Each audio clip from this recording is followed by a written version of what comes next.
Salam aleikum, salam aleikum. Hey tú, ¿acaso eres una persona que estudia estática o equilibrio de fuerzas y tienes problemas para entenderlo y no entiendes absolutamente nada de lo que el profesor dice? Pues no te preocupes, porque eres el tipo de persona y ese video es para ti. Ya fuera de mucha hora esa introducción toda forzada, pues sí, voy a hablar de estática. Y ese video lo hago principalmente por petición de un comentario cuyo comentario se me perdió y no tengo la captura. Pero lo que sí tengo es la información para explicar. A ver, yo ya conocía este tema previamente, pero no me acordaba del todo, así que tuve que refrescarme un momento y pues ya tengo todo aquí para explicarlo. Así que voy a explicarlo de la manera más completa posible, sin excepciones para que puedan entender todo. Y lo que vamos a ver hoy es específicamente la parte de tensiones o fuerzas o equilibrio de fuerzas. En muchos países, estática se divide en estática 1 y estática 2. Y en la parte 1 pues se suele ver este bloque que se empiezan a aplicar un montón de fuerzas. Y la mayoría de las gracias en los ejercicios es encontrar el valor de esas fuerzas. Así que voy a enseñar cómo se hace. Y primero hay dos tipos de tensiones. Yo le digo tensiones, pero en realidad son fuerzas. Cualquiera de las dos es válida. Las horizontales y verticales y las diagonales. Las diagonales son literalmente las que están inclinadas básicamente. Y las horizontales y verticales son las que están puestas en el eje Y o en el eje X. Que estas son las más sencillas de encontrar. Y para eso quiero poner este primer ejemplo. Este bloque está siendo jalado por dos fuerzas en cada lado. Así que para resolver cualquier ejercicio, literalmente vamos a ocupar estas dos leyes del equilibrio. Las fuerzas o la suma de fuerzas en X debe ser 0, al igual que la suma de fuerzas en Y. Esto ocurre porque el vector fuerza pues tiene sus dos componentes y pues por eso se dividen estas dos fórmulas. Y si alguno se pregunta por qué la suma de fuerzas en X es 0 si se supone que es masa por aceleración, pues la aceleración es 0, por tanto la masa por 0 da 0, entonces queda 0. Así que en ese primer ejemplo vamos a aplicar la suma de fuerzas en X porque estamos en el eje X básicamente.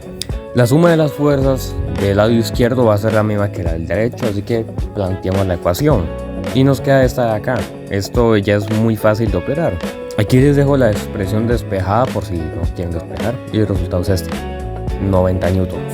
Pero este es uno muy básico y que casi nunca se ve, así que vamos a pasar con uno más pesadito. Luego tenemos los que son en vertical. Este ejemplo de acá en el que una cuerda está sosteniendo a un bloque de cemento o lo que sea, es un ejemplo dibujado. El bloque tiene un peso de 30 kilogramos. Entonces, la fuerza T1 va a ser la misma fuerza que el peso. ¿Por qué? Porque así se va a contrarrestar.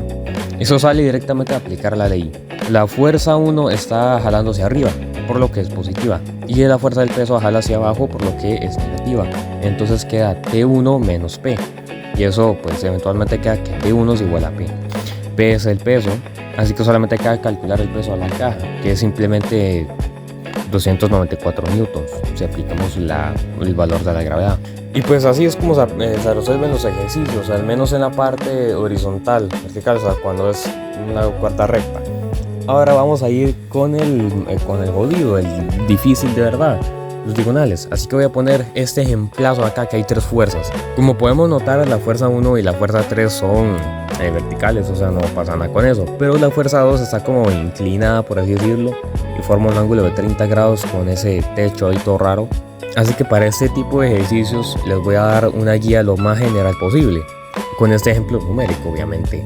El primer paso es siempre hallar la fuerza 1, la fuerza que está pegada al bloque, porque es la más sencilla de encontrar. Aplicamos la ley de las fuerzas en X, o sea T1, o sea la fuerza 1 que está junto al bloque va a ser el mismo peso del bloque. En este caso el bloque pesa 3 kilogramos, así que la fuerza 1 va a ser 29,4 newtons. Aunque también pueden redondearlo si quieren. Una vez hallada la fuerza que está pegada al bloque, que generalmente va a haber una ahí, sigue la fuerza 2. Pero para esta no podemos hacerla así como así. Lo que haremos es tomar sus dos componentes.